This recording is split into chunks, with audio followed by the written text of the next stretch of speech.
Hey everyone, Lancelot Archer here. Welcome back to Destiny, and it's Friday, which means it's Xur Day. So Xur is standing outside the Tower North, opposite the speaker.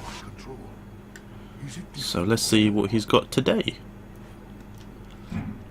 Right. Also, I need to apologise if you can hear any background noise of construction work. That is because I think I mentioned it earlier in a previous video that I have builders from, well, my next door neighbour has builders, and they are currently working on their property, so they've been going since this morning very early on. So yeah, but yeah, apologies for the noise if you can hear it. So let's see what Xur has this week. So he has a legacy engram for the heavy weapon, 31 strange coins. Still too expensive. Why legacy engram so expensive?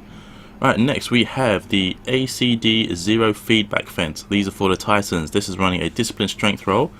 This is maxing at 57-51, so it's a fairly low roll as compared to last week's gauntlets that we had. So the exotic perk for this is taking damage from a melee attack deals damage in an area around you. So for those of you who've never seen this or know what it does, if you go to punch a Titan with this on, essentially it releases I want to say an energy feedback or field, and it just bounces you back. If you're low enough on health, it will kill you. So that's what it does. So that's that that's not helmet, that's that gauntlet.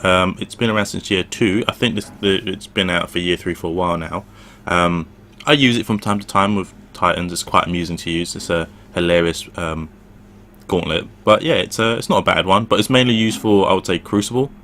It's a good Crucible counter. Because obviously when you get those coming to stab you and whatnot and punch you and melees and so forth, this is a good ability to have. But it's not continuously, so don't expect it to do like every time you get melee attack you're going to get an instant feedback charge to knock people back. It's once, I think if you were to break it down, it's like 1 in every 4 melees that it will work against. Alright, so next we have the GRAVITON FOREFEIT. This is for the hunter. This is running intellect discipline roll. This is a max 62 for intellect, max 60 for discipline. It's a fairly good roll, so just taking into account anything above 60 you're looking at a fairly decent roll if you're on your way to your tier 12 build. So obviously this is the helmet that grants Shade Step for the Night Stalker hunter. Okay, so let's move on to the next one. Next is the Warlock chest piece, the Heart of Praxis Fire.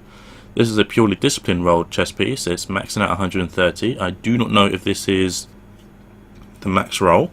Let me just see what Dim says. But while it's loading up, so this is the Warlock chest piece, which when Radiance is active, increased agility and decreased ability cooldowns. So essentially, when you activate your Sunsinger, it will essentially allow you to go into, well, allow you to spam your abilities more frequently. So according to Dim, it is not a high-end roll. This is it's an 86% roll. That's weird. I thought that would have been higher. Okay, no problem. And then let's see. The weapon of the week is the Thunderlord. So this is the heavy exotic machine gun, or LMG, with obviously fires arc rounds. So obviously now with this having been out, there is also now the Nova Mantis, which is the Void version, and then there's the Solar version, which name I always escapes me. I can never remember the name of the Solar one. Oh gee, it's on my character. But what was the Solar one called?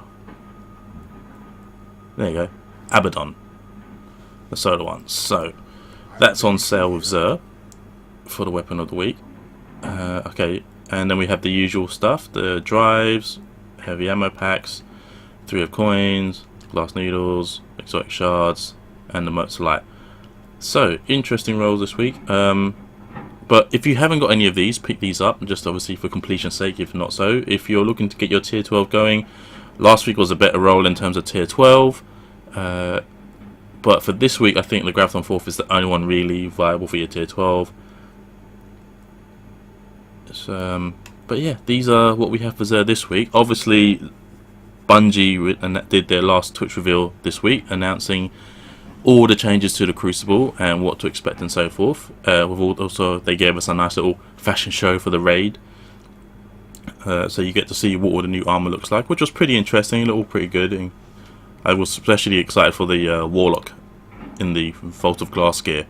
It looks especially good. I mean, they all look really, really good. So, and what they did mention was that Wrath of the Machine, the current raid, has been also changed with the new update coming down next Tuesday on the 28th of March. So, all exciting times ahead of us. So, it'd be interesting to see how much more Xur will be of use to us. You know, what he'll bring and so forth. Obviously, with the new VOG and Crota and Oryx and Wrath of the Machine stuff, it'd be interesting to see what that drops for us.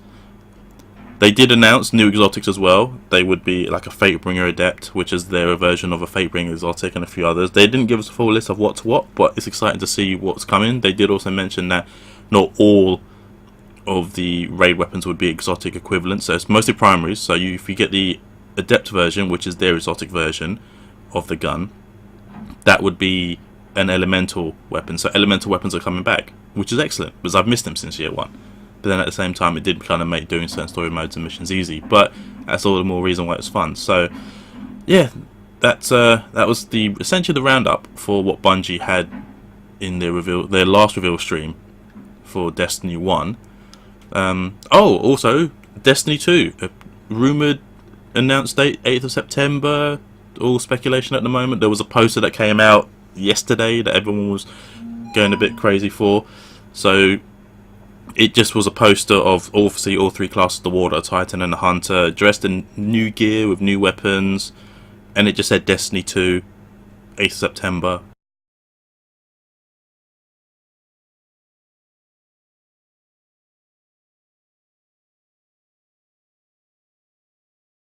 I think it was a French poster because I think it was written in French, if I remember correctly. Don't hold me to that, but that's what I saw. But until obviously Bungie make an official announcement, which I believe will probably be at E3, which will probably be the best bet. They'll just release something at E3. I'm assuming the trailer will be up, maybe a beta, who knows. But yeah, exciting times. Destiny 2 might have a release date of 8th of September, so it's exciting for all of us Destiny players.